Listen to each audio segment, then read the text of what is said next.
Imagine un homme enfermé pendant 27 ans. Pas pour un crime, pas pour un vol, mais pour avoir simplement dit « Je veux l'égalité entre noirs et blancs ». Quand il sort enfin, il pourrait se venger. Il en aurait toutes les raisons. Mais non, il décide de pardonner. Mieux encore, il tend la main à ses anciens oppresseurs et devient président. Cet homme, c'est Nelson Mandela. Dans cette vidéo, je vais te raconter son histoire. Pas juste les dates, pas juste les grandes lignes, mais les choix, les erreurs, les moments de doute. Et surtout, comment un homme a réussi à changer le destin d'un pays sans jamais perdre son humanité. Prépare-toi. Ce n'est pas un simple récit historique, c'est une leçon de vie. Partie 1. Rolihlahla, l'enfant qui dérange. Nelson Mandela naît en 1918 dans un petit village d'Afrique du Sud, appelé Mvezo. Son vrai prénom, c'est Rolihlahla. En langue Xhosa, cela signifie « celui qui tire les branches de l'arbre ». Autrement dit, celui qui sème la pagaille. Plutôt prémonitoire, non ? Il appartient à une lignée royale du peuple Xhosa. Mais malgré ses origines, sa famille vit modestement. Il est élevé dans la tradition, mais très vite, il est confronté au monde des colons. À l'école, une institutrice lui donne un prénom plus acceptable, Nelson, sans lui demander son avis, évidemment. Partie 2. L'étudiant et l'avocat du peuple. Mandela étudie à l'université de Fort Hare, l'une des rares ouvertes aux Noirs. Mais il se fait renvoyer pour avoir participé à une grève étudiante. Déjà, il préfère la justice à la diplomatie. Il s'installe à Johannesburg, devient gardien de nuit, puis assistant juridique. Petit à petit, il gravit les échelons jusqu'à devenir avocat. Avec son ami Oliver Tambo, il crée le premier cabinet juridique noir d'Afrique du Sud. Leur objectif ?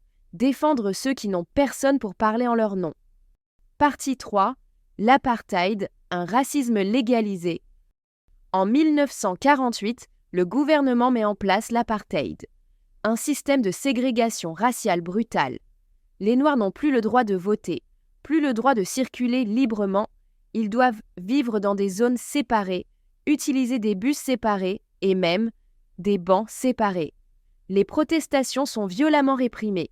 En 1960, à Sharpeville, la police tire sur des manifestants pacifiques. 69 morts. Ce massacre marque un tournant pour Mandela. Partie 4. Du pacifisme à la lutte armée. Jusqu'ici, Mandela prônait la résistance non violente. Mais face à la brutalité du régime, il change de stratégie. Il cofonde Umkhonto we Sizwe, la lance de la nation. Leur objectif ? Saboter les infrastructures du régime sans faire de victimes. C'est risqué, mais il pense que c'est devenu nécessaire. En 1962, il est arrêté. Puis lors du célèbre procès de Rivonia, il prononce ces mots historiques « J'ai lutté contre la domination blanche, j'ai lutté contre la domination noire, j'ai chéri l'idéal d'une société démocratique et libre. C'est un idéal pour lequel je suis prêt à mourir. » Partie 5. Robben Island, la prison et la résistance. Mandela est condamné à la prison à vie. Il passe 18 ans sur l'île de Robben Island. Sa cellule ? 2 mètres sur 2. Ses journées ? Casser des pierres, sous un soleil brûlant. Mais il ne se brise pas. Il transforme la prison en université politique.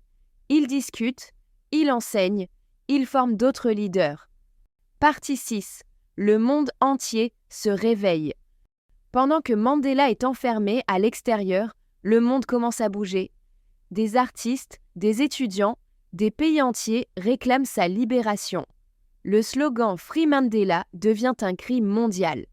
Face à la pression internationale, l'économie sud-africaine vacille. Et finalement, en 1990, le président de Klerk annonce sa libération. Mandela sort après 27 ans de prison. Il a 71 ans, mais il marche avec dignité, la tête haute. Et il déclare « Je suis libre, mais tant que mon peuple ne l'est pas, je ne le suis pas totalement. » Partie 7. Construire la paix, pas la vengeance. Contre toute attente, Mandela tend la main à ses anciens ennemis. Il ne veut pas une guerre civile, il veut la réconciliation. Il crée la commission Vérité et Réconciliation, présidée par Desmond Tutu. Les bourreaux peuvent avouer leurs crimes devant les victimes en échange du pardon. C'est dur, parfois choquant, mais cela évite à l'Afrique du Sud de sombrer dans la haine. Partie 8. Le président de tous les Sud-Africains. En 1994, Mandela devient le premier président noir d'Afrique du Sud. Il a 75 ans, mais il ne gouverne pas pour les Noirs seulement. Il gouverne pour tous. Il forme un Gay-gouverne pour tous. Il forme un gouvernement d'union. Il intègre même d'anciens ennemis politiques. Et en 1995, il soutient l'équipe de rugby blanche, les Springboks, lors de la Coupe du Monde. Tout le monde est choqué, mais ce geste symbolique rapproche les peuples. C'est ça Mandela, toujours un coup d'avance. Partie 9. Le vieux sage du monde. En 1999, après un seul mandat, Mandela quitte le pouvoir. Volontairement. Une rareté en politique. Il se consacre alors à la lutte contre le sida, à l'éducation, à la paix. Il devient un symbole mondial, respecté même par ses anciens adversaires. Il reçoit des centaines de distinctions, dont le prix Nobel de la paix. Il décède en 2013, à l'âge de 95 ans. Mais son héritage, lui, est éternel.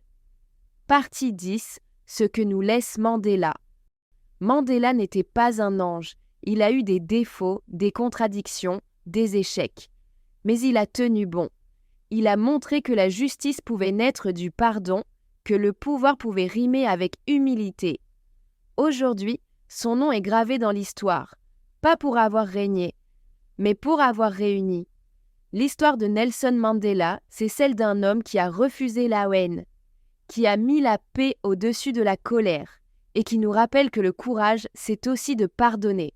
Si tu veux d'autres histoires vraies, des récits puissants, des leçons de vie inspirantes, alors abonne-toi, clique sur la cloche et rejoins cette aventure.